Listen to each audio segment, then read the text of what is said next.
Assalamualaikum warahmatullahi wabarakatuh.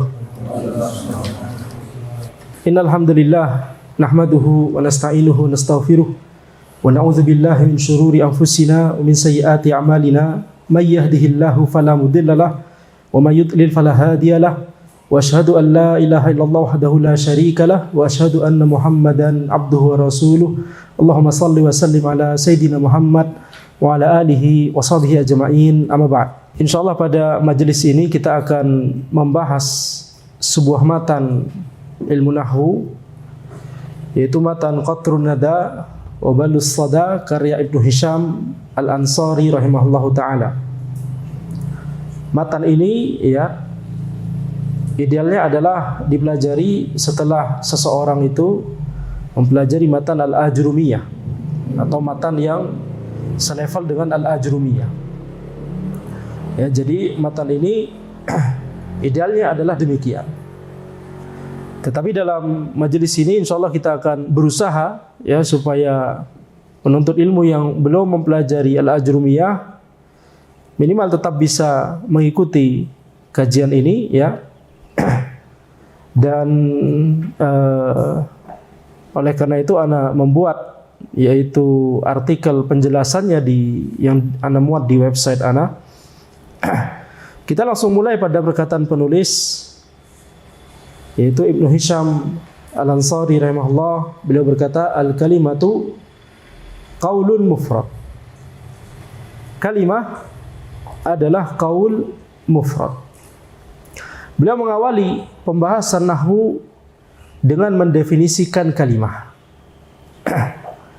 Maka di sini pensyarah berkata, ketahuilah semoga engkau dirahmati oleh Allah bahwa definisi al-lafaz, jadi sebelum kita masuk ke kalimah, kita definisikan terlebih dahulu istilah al-lafaz, yaitu lafaz. Apa itu lafaz? Definisi al-lafaz atau lafaz itu adalah as-saut al-mustamil ala ba'dil huruf al-hijaiyah. Suara yang mengandung sebagian huruf-huruf hijaiyah. Yani suara yang itu bisa ditulis dengan huruf-huruf hijaiyah. Alif, ba, ta, sa, dan seterusnya. Nah, ini makna dari al-lafaz. Dia adalah as-saut. Yani suara. Sehingga dia diucapkan oleh manusia. Makanya definisi lain dari al-lafaz adalah mana taqbihil insan. Ya, yang diucapkan oleh manusia yang itu tersusun atas huruf-huruf hijaiyah atau mencakup atau mengandung huruf-huruf hijaiyah, sebagian huruf hijaiyah. Karena kita melihat misalkan lafaz ya ada yang cuma mengandung huruf kaf, ta, ba, kitab gitu misalkan. Baik. Jadi itu mengapa definisi dari lafaz di sini disebutkan as-saut al-mustamil ala ba'dil huruf al-hijaiyah. Suara yang mengandung sebagian huruf-huruf hijaiyah. Kemudian pensyarah berkata, baik apakah suara yang mengandung sebagian huruf-huruf hijaiyah tersebut memiliki makna atau tidak memiliki makna? Maka itu semua adalah lafaz. Ya, jadi bisa jadi lafaz tersebut memiliki makna dalam bahasa Arab, karena kita bicara dalam bahasa Arab. Dan bisa jadi lafaz tersebut tidak memiliki makna. Itu mengapa kemudian lafaz terbagi menjadi dua kategori. Kategori yang pertama adalah al-muhmal. Al-muhmal yaitu al-lafaz allazi la ma'na lahu. Lafaz yang tidak memiliki makna. Contohnya di sini adalah ini yang banyak dicontohkan oleh para ulama, yaitu kata atau lafaz daiz. Kebalikan dari zaid. Kalau dibalik daiz. Apa itu daiz dalam bahasa Arab? Tidak ada maknanya. Ini adalah sebuah lafaz yang tidak memiliki makna dalam bahasa Arab. Ini disebut muhmal. Baik. Jadi kalau ada lafaz, kenapa dia disebut lafaz? Karena dia mengandung sebagian huruf hijaiyah, ada dal, ada ya, ada zai. Sehingga dia adalah lafaz. Kalau yang bukan lafaz misalnya gimana? Tadi belum kita ujikan. Misalkan ya suara manusia, misalkan, atau suara hewan yang tidak bisa diejawantahkan dalam huruf-huruf hijaiyah, misalkan. Ya, kalau itu misalkan susah dituliskan gitu ya dalam huruf hijaiyah, itu bukan lafaz berarti.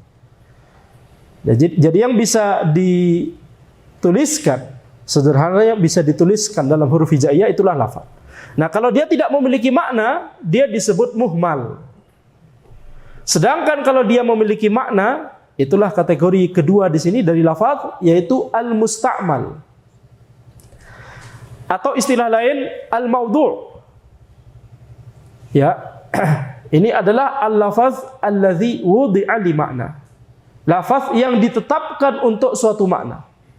Yani diberikan makna kepada lafaz tersebut. Jadi dia memiliki makna. Ini namanya musta'mal atau maudhu'. Di sini perhatikan, bedakan antara istilah maudhu' di sini dengan maudhu' di ilmu hadis.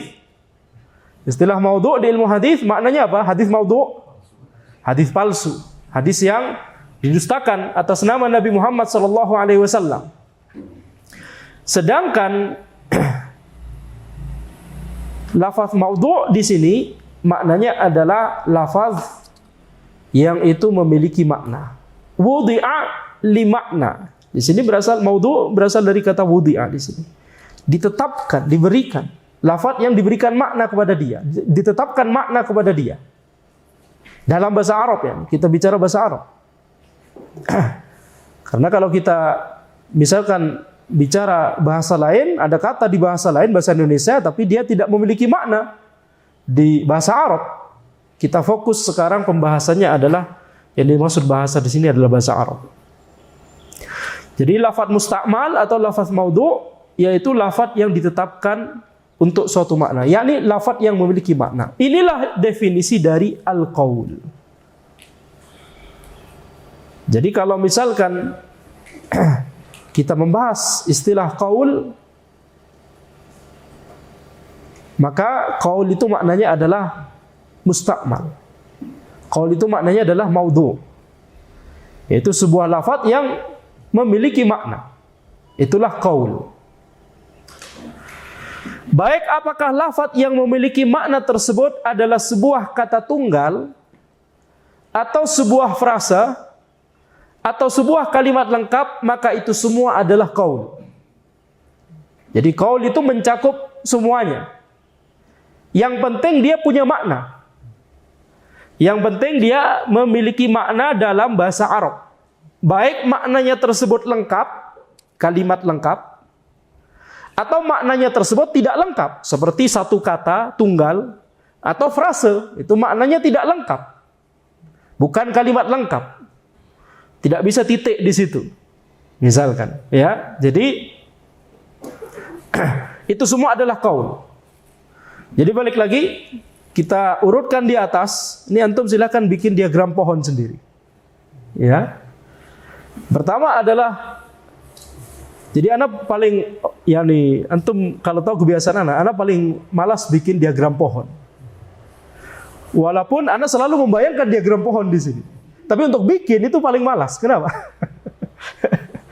Karena ya kalau tulisan tangan bisa, tapi kalau sudah pakai komputer udah malas kan, bikin kota gitu. Jadi anak bayangkan saja itu diagram pohon. Antum bikin sendiri, baik?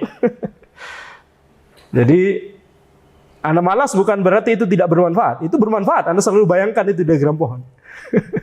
Cuma malas bikinnya, ya. Lafaz paling atas. Kemudian lafaz terbagi dua, muhmal dan musta'mal, atau maudhu, atau qaul.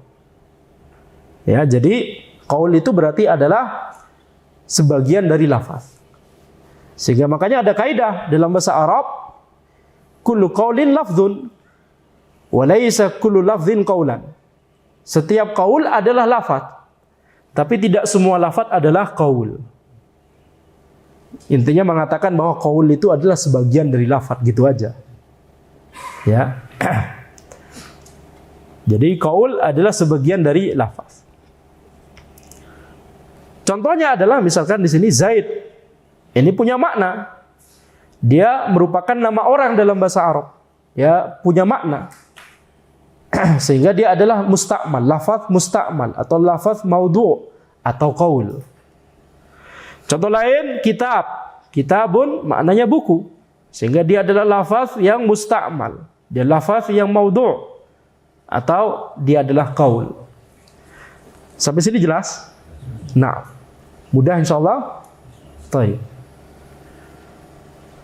Kemudian qaul, kita sekarang fokus pada qaul. Tadi lafaz paling atas, kemudian terbagi menjadi muhmal dan musta'mal atau maudhu' atau qaul. Nah, sekarang kita fokus pada qaul.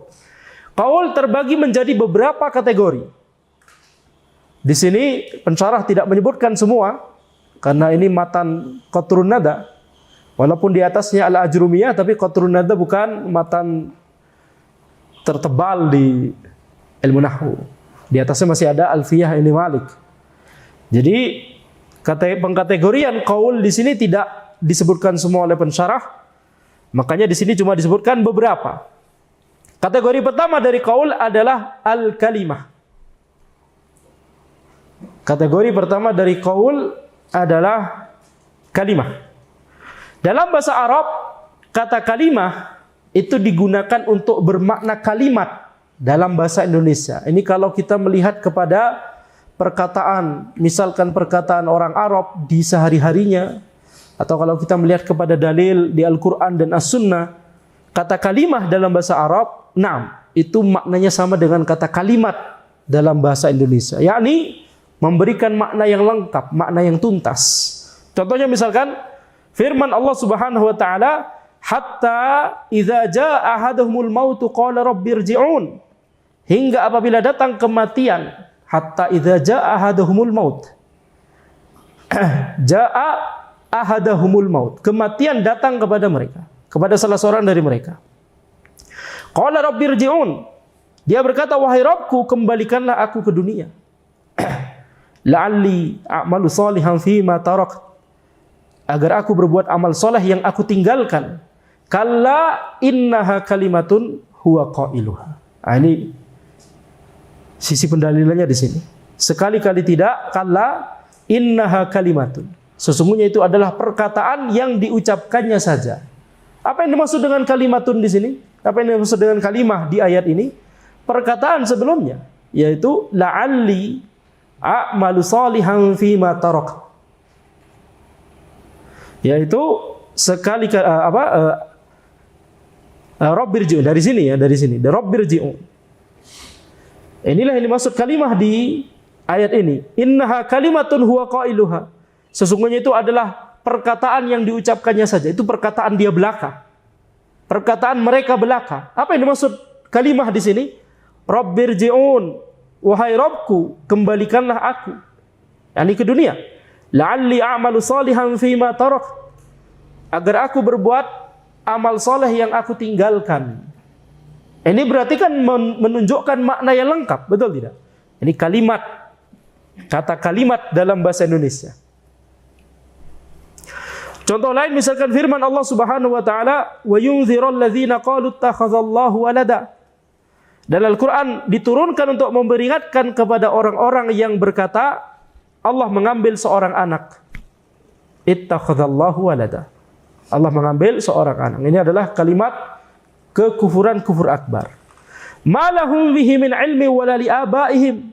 Mereka sekali-kali tidak memiliki ilmu tentang hal itu, tidak pula nenek moyang mereka. Kaburat kalimatan takhruju min afwahihim. Alangkah buruknya kata-kata yang keluar dari mulut mereka. Iyaquluna illa kadhiba. Mereka tidaklah mengatakan kecuali sesuatu yang dusta. Apa yang dimaksud dengan kalimah di sini? Kaburat kalimatan. Kalimah yang dimaksud di ayat ini adalah perkataan ittakhadallahu walada. Allah mengambil seorang anak. Itu adalah kalimat yang lengkap. Ya, jadi di dalam ayat ini kata kalimah itu bermakna sebuah kalimat yang lengkap. Yani kalimat, kata kalimat dalam bahasa Indonesia. Nah, di ayat sebelumnya tadi Ana lupa menjelaskan, yaitu ketika orang-orang kafir setelah di neraka mereka berkata, Rabbirji'un, wahai Rabbku, kembalikanlah aku ke dunia, la'alli a'malu salihan fima tarak, agar aku berbuat amal soleh yang aku tinggalkan. Kemudian apa firman Allah Subhanahu wa taala? Kalla innaha kalimatun huwa qailuha. Sekali-kali tidak, sesungguhnya itu adalah perkataan yang diucapkannya saja. Ini adalah dalil bahwa Allah Subhanahu wa taala mengetahui apa yang akan terjadi jika sesuatu yang tidak terjadi itu terjadi. Allah Subhanahu wa taala mengetahui apa yang telah terjadi di masa lampau, apa yang terjadi sekarang, dan apa yang akan terjadi di masa depan. Dan Allah mengetahui apa yang akan terjadi jika sesuatu yang tidak terjadi itu terjadi. Kalau sesuatu itu yang tidak terjadi, itu terjadi, kira-kira gimana? Allah mengetahuinya. Ini kesempurnaan ilmu Allah Subhanahu wa taala. Apakah penghuni neraka, orang-orang kafir yang sudah masuk neraka tersebut bisa kembali ke dunia? Tidak bisa. Kekal di neraka. Sudah nggak bisa terjadi. Tapi seandainya itu terjadi, seandainya mereka dikembalikan ke dunia, apa yang akan mereka lakukan ketika di dunia? Kesempatan yang kedua hidup di dunia. Apakah mereka akan la'alli a'malu salihan fima tarak, agar aku berbuat amal soleh yang telah aku tinggalkan ketika di dunia? Tidak. Kalla innaha kalimatun huwa qailuha. Sekali-kali tidak, ini adalah perkataan yang dia ucapkan saja, sekedar perkataan, omong kosong belaka. Jadi ini menunjukkan bahwa Allah Subhanahu wa taala mengetahui apa yang akan terjadi jika sesuatu yang tidak terjadi itu terjadi. Baik. Nah,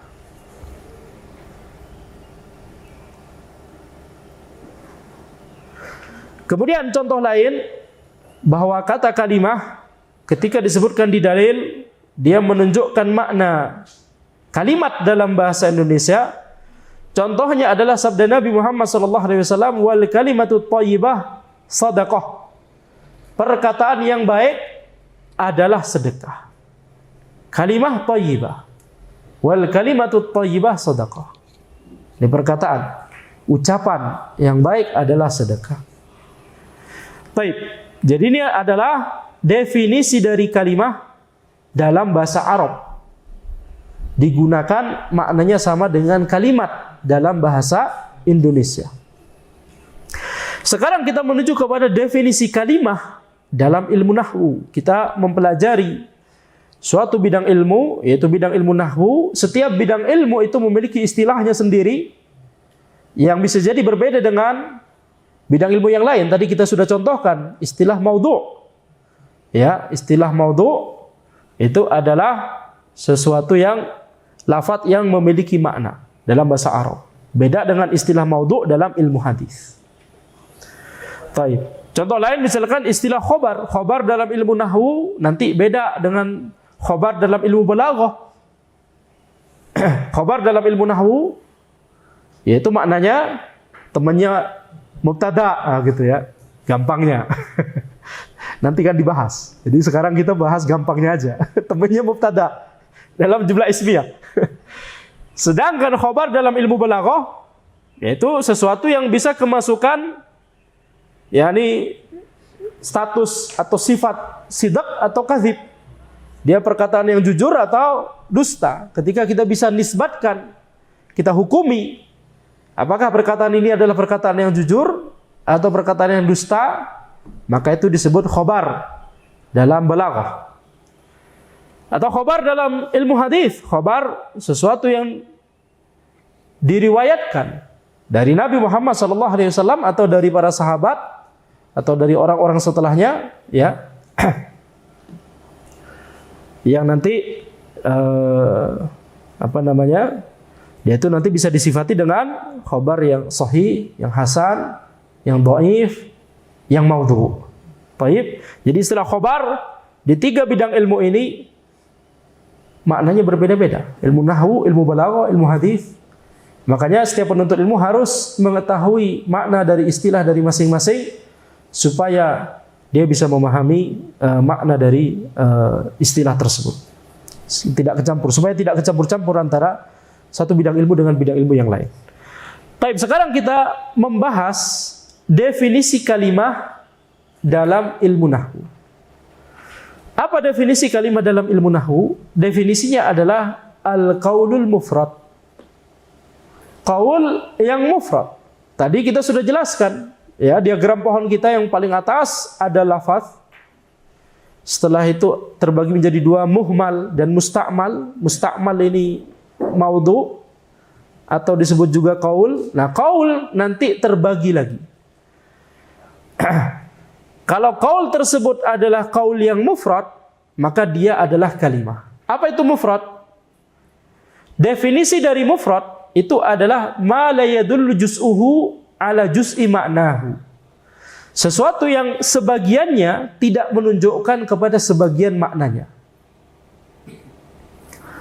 Contohnya misalkan kata Zaid. Zaid ini qaul atau muhmal?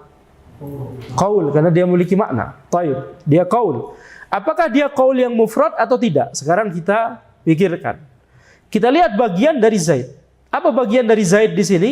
Ada huruf, ada 3 huruf. Ada huruf Zai, ada huruf Ya, ada huruf Dal. Nah, setiap bagian dari kata Zaid, huruf Zai, huruf Ya, huruf Dal, tidak menunjukkan kepada sebagian makna dari kata tersebut. Huruf Zai tidak menunjukkan kepada kepalanya Zaid misalkan. Huruf Ya tidak menunjukkan kepada tangannya Zaid. Huruf Dal tidak menunjukkan kepada kakinya Zaid. Jadi kalau digabung sehingga jadilah Zaid secara keseluruhan. Tidak demikian, betul tidak? Nah, jadi setiap bagian dari kata tersebut tidak menunjukkan kepada sebagian maknanya. Sehingga kita katakan Zaid ini berarti adalah qaul mufrad. Qaul mufrad berarti dia adalah kalimah. Terjemahannya mufrad yakni tunggal.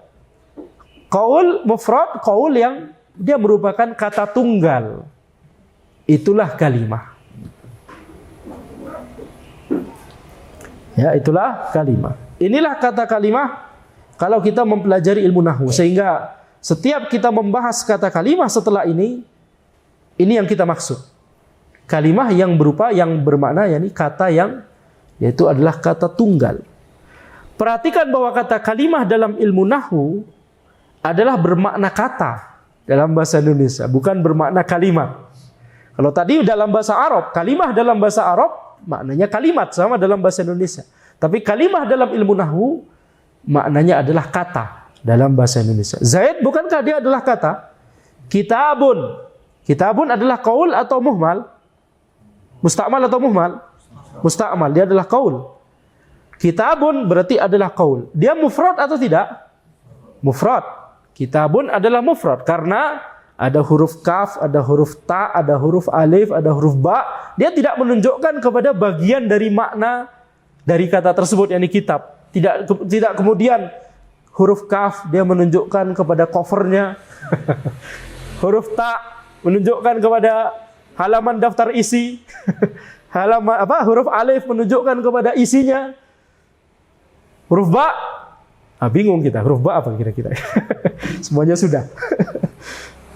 Jadi tidak demikian.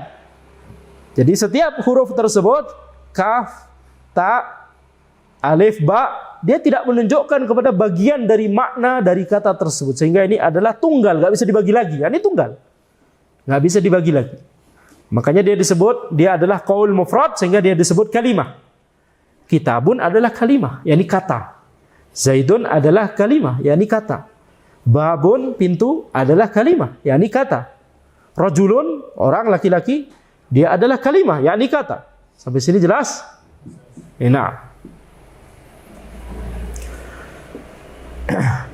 Nah, sekarang kita balik ke definisi dari kalimah, yaitu al-qaulul mufrad. Kata qaul dalam definisi di atas mengeluarkan muhmal dari definisi kalimah. Kalimah apa? Al-qaul. Berarti kalimah itu tidak mencakup muhmal, karena dia sudah, kita sebut di awal dia sudah qaul. Dan tadi di atas apa? Lafaz terbagi dua, muhmal atau qaul. Ketika kalimah adalah al-qaul al-mufrad, nah sudah di awal disebut sudah qaul, berarti muhmal tidak termasuk kalimah. Kata qaul dalam definisi kalimah mengeluarkan muhmal dari definisi kalimah. Jadi muhmal seperti dais. Apakah dais adalah kalimah? Tidak termasuk kalimah. Dia lafaz muhmal karena tidak memiliki makna. Taib. Kata mufrad dalam definisi di atas mengeluarkan al-murakkab dari definisi kalimah. Nah, lawannya mufrad adalah murakkab. Apa itu murakkab? Definisi murakkab adalah ma yadullu juz'uhu ala juz'i ma'nahu. Sesuatu yang sebagiannya menunjukkan kepada sebagian maknanya. Sesuatu yang sebagiannya menunjukkan kepada sebagian maknanya. Contohnya adalah kitab Zaidin. Kitabnya Zaid. Ini adalah murakkab. Kenapa? Karena bagian dari murakkab tersebut, yaitu kitab dan Zaid, dia menunjukkan kepada bagian dari maknanya. Kitab menunjukkan makna kitab, Zaid menunjukkan makna Zaid. Ketika digabung, kitabu Zaidin, dia berarti gabungan dari dua makna tersebut. Kitabnya Zaid, gitu ya. Maka ini adalah murakkab, bukan kalimah. Karena dia bukan kata tunggal. Gampangnya dia bukan kata tunggal, dia frase. Sebenarnya murakkab tidak ada bahas di sini karena nanti dibahas insyaallah. Murakkab terbagi menjadi dua, al-murakkab al-mufid dan al-murakkab ghairul mufid. Al-murakkab ghairul mufid itulah yang kita contohkan di sini. Al-murakkab ghairul mufid. Murakkab tapi tidak memberikan makna lengkap. Contohnya frase ini, kitabu Zaidin, kitabnya Zaid. Salatul maghribi, salat maghrib. Misalkan. Rajulun hasanun, orang laki-laki yang baik. Misalkan. Ya. Asyamsul harratu, matahari yang panas. Nah, itu adalah murakkab. Bagi yang sudah belajar, murakkab wasfi, sifat mausuf. Kitab Zaidin murakkab idhafi, mudhaf ilaih. Betul tidak? Bagi yang sudah belajar. Ini adalah al-murakkab ghairul mufid, dia adalah frase. Tapi ada kategori satunya yaitu al-murakkab al-mufid. Murakkab yang memberikan makna yang lengkap. Yaitu kalimat dalam bahasa Indonesia. Kalimat yang memberikan makna yang tuntas, bisa titik di situ.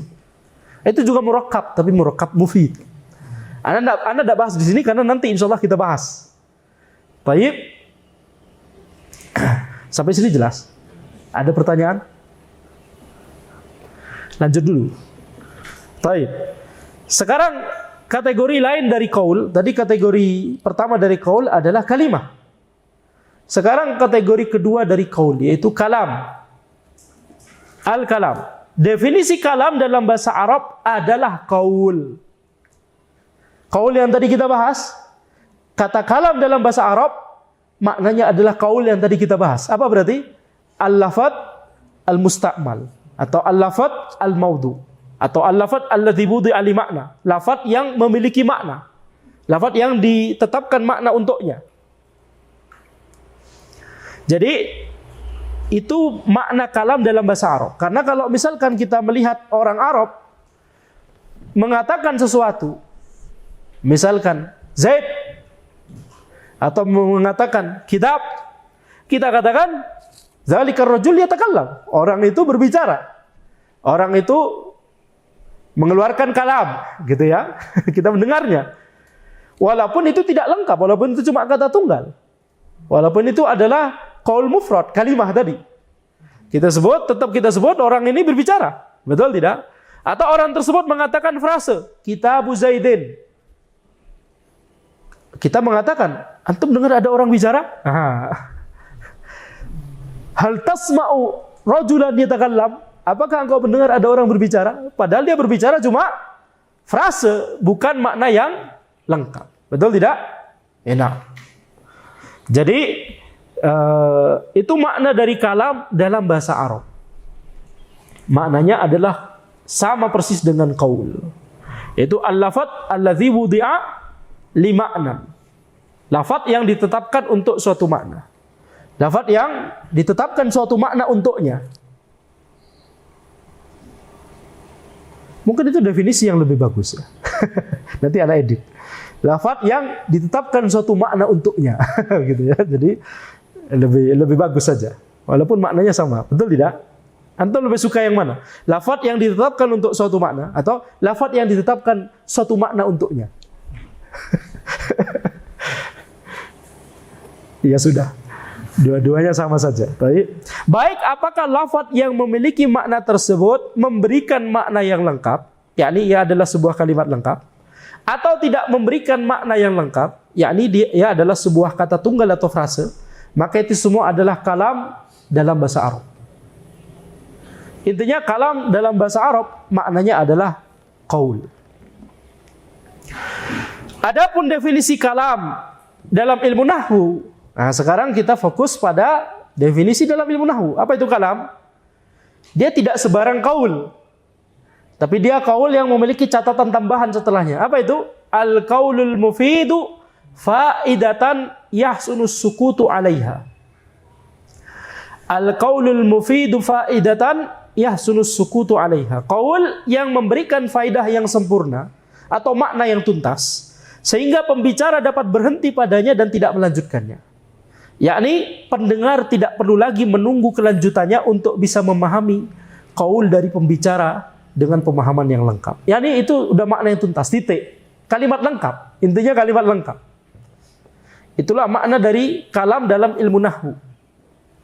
Contohnya misalkan Allahu Rabbuna, Allah adalah Rabb kita. Kalimat lengkap. Betul? Jumlah ismiyah. Maka ini adalah kalam dalam ilmu nahwu. Istawallahu 'alal arsy, Allah tinggi di atas arsy. Kalimat lengkap. Kalam dalam ilmu nahwu. Kemudian contoh lain, yuhibbullahul muhsinina, Allah mencintai orang-orang yang berbuat ihsan. Ini juga adalah kalam dalam ilmu nahwu karena dia adalah kalimat yang lengkap. Baik. Jadi contoh-contoh ini semua adalah kalam karena ia memberikan faidah yang sempurna atau makna yang tuntas yang dapat dipahami oleh pendengar dengan pemahaman yang lengkap. Baik. Sebenarnya para ulama nahwu ketika mereka mendefinisikan kalam dalam bahasa Arab, ada pendapat kedua di sini. Kalam dalam bahasa Arab, tadi kita katakan kalam dalam bahasa Arab maknanya adalah qaul, khalas, qaul. Tapi dalam kitab-kitab nahwu nanti kita akan mendapati adanya perbedaan, ada pendapat kedua, ada versi kedua dari makna kalam dalam bahasa Arab. Ta'riful kalam fil lughah atau ta'riful kalam indal lughawiyyin. Pendapat kedua adalah ma tahsulu bisababihi al-faidah, yaitu sesuatu yang bisa memberikan faidah, sesuatu yang bisa memberikan makna. Ini adalah makna kalam menurut pendapat kedua, sesuatu yang bisa memberikan faidah. Sehingga nanti para ulama yang memilih pendapat ini, contohnya misalkan penulis At-Tuhfah Saniyah Syarah Al-Jurumiyah, atau misalkan Syekh Al-Utsaimin dalam syarah beliau di syarah beliau terhadap matan Al-Jurumiyah, menggunakan definisi kalam dalam bahasa Arab dengan makna ini. Sehingga nanti segala sesuatu yang bisa memberikan makna itu disebut kalam. Sehingga contohnya misalkan al-kitabah, tulisan, al-khat, tulisan, atau al-isyarah, isyarat dengan tangan misalkan, itu disebut kalam dalam bahasa Arab. Tapi Allahu alam, setelah menelaah begitu ya, Allahu alam, Anda lebih cenderung pada pendapat yang pertama yang Anda sebutkan di sini. Kenapa demikian? Karena kalau kita memahami menggunakan pendapat kedua, secara bahasa Arab, secara bahasa yakni, itu nggak masuk. Misalkan ada orang bisu nggak bisa berbicara, ya, tetapi dia bisa memberikan isyarat dengan tangannya. Tetap kita katakan dia tidak bisa berbicara, betul tidak? Itu definisi dari bisu tadi, atau tuna apa? Tuna bicara. Betul? Walaupun dia bisa memberikan isyarat dengan tangannya, dia bisa menggeleng dengan kepalanya, mengangguk dengan kepalanya, itu isyarat. Tapi kita katakan hadzal rajul la yatakallam, orang ini tidak berbicara atau tidak bisa berbicara. Betul tidak? Sehingga kata kalam tidak pas kalau kata kalam dalam bahasa Arab dimaknai segala sesuatu yang bisa bermakna atau segala sesuatu yang bisa memberikan makna, yang bisa memberikan faedah. Wallahu a'lam. Contoh lain misalkan dalam masalah fikih. Kalau ada orang bersumpah, Anda bersumpah, demi Allah Anda tidak mau berbicara hari ini misalkan. Ya. Kemudian apa? Kemudian ketika pada hari tersebut dia memberikan isyarat kepada orang lain misalkan, selama dia tidak berbicara, apakah kemudian dia telah melanggar sumpahnya atau tidak? Tidak melanggar sumpahnya. Kalau isyarat disebut kalam dalam bahasa Arab, dia telah melanggar sumpahnya. Betul? Jadi wallahu alam, pendapat pertama ana lebih cenderung. Walaupun tetap ihtiram kepada pendapat kedua. Pendapat kedua tersebut dijelaskan misalkan di At-Tuhfah As-Saniyah, atau misalkan dijelaskan oleh Syekh Al-Utsaimin di syarah beliau terhadap Al-Ajrumiyah. Baik. Kalau pendapat pertama ini misalkan disebutkan di syarah Ibnu Aqil terhadap matan Alfiyah Ibnu Malik misalkan. Ya, jadi kalam itu adalah qaul, khalas. Kalam adalah qaul, lafaz yang memiliki makna. Baik dia adalah kata tunggal, frase, atau kalimat lengkap, itu adalah kalam dalam bahasa Arab. Anda tadi, ketika ada orang misalkan bersumpah, Anda tidak mau berbicara hari ini, kemudian dia menyebutkan satu kata saja, Zaid. Aha, antum telah melanggar sumpah antum. Hah? Baik. Jadi, walaupun dia mengeluarkan cuma satu kata tunggal saja, kitab misalkan, dia cuma mengeluarkan satu kata tersebut, apakah sudah kita katakan dalam bahasa, dalam sehari-hari, apakah kita sudah katakan dia telah melanggar sumpahnya atau tidak? Nah, betul? Nah, jadi wallahu alam pendapat pertama lebih kuat. Baik, jadi ini kita baru menyelesaikan satu perkataan dari Ibnu Hisham Al-Ansari rahimahullah, yaitu perkataan beliau al-kalimatu qaulun mufrad. Alhamdulillah telah kita jelaskan. Kita kembali lagi sebelum kita sebelum kita akhiri yakni sesi ini, yaitu apa? Tadi diagram pohonnya kita mulai dari awal. Yang paling pertama adalah al-lafaz, yaitu as-saut al-mustamil ala ba'dil huruf al-hijaiyah. Itu suara yang mencakup atau mengandung sebagian huruf hijaiyah. Yakni suara yang bisa dituliskan dalam huruf hijaiyah. Baik dia memiliki makna atau tidak. Kalau tidak memiliki makna, dia disebut al-muhmal. Al-lafaz yang al-muhmal. Muhmal yakni tidak dipakai. Ahmala yuhmilu. Ihmalan.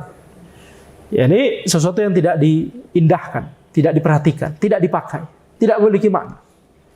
Jadi lafaz muhmal, lafaz yang tidak memiliki makna. Contohnya dais, kebalikan dari zaid, nggak ada maknanya.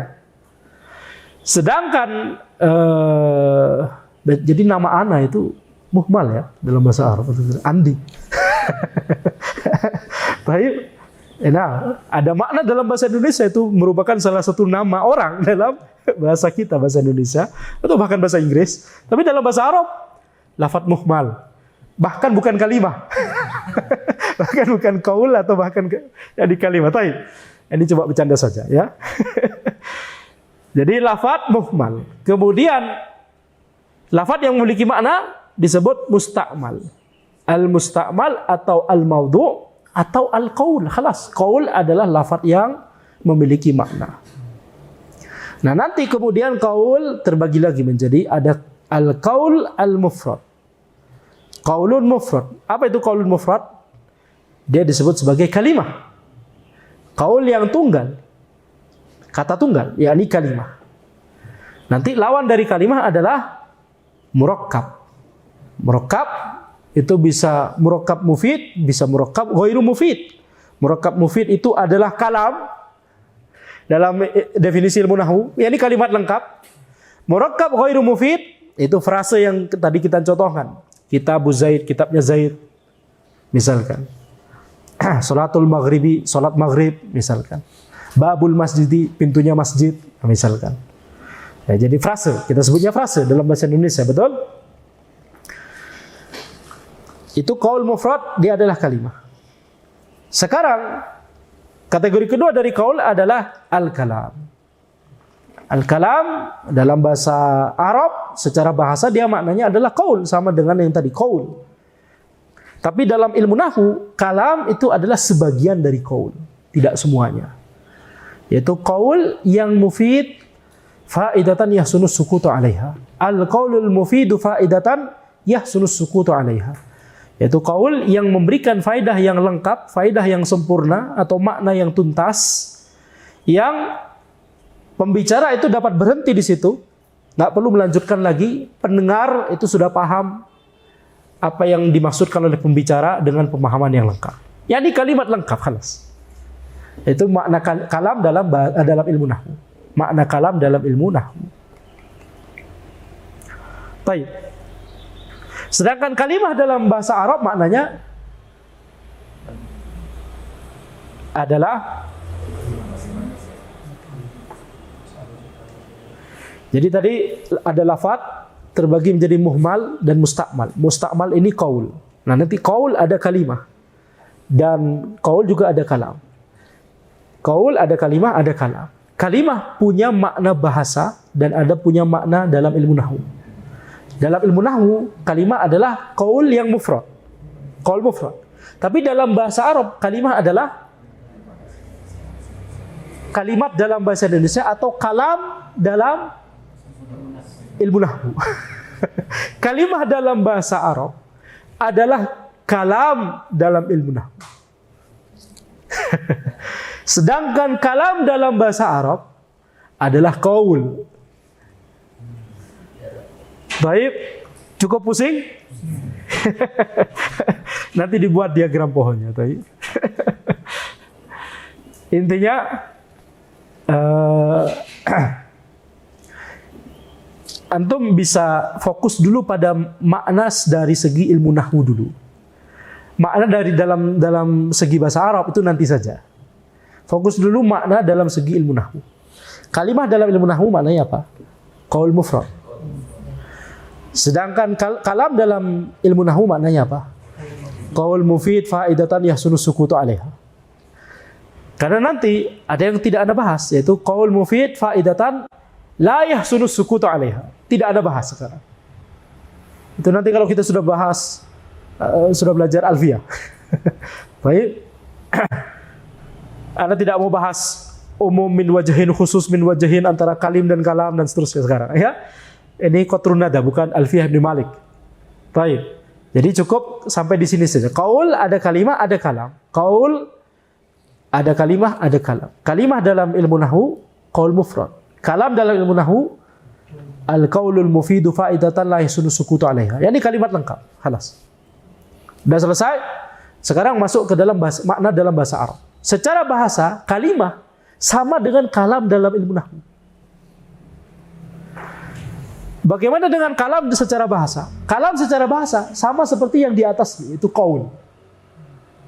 Halas. Selesai. Sederhana diagram pohonnya. Baik. Diagram pohon di nahwu tidak sesusah diagram pohon di fikih. Nah, jazakallahu khairan.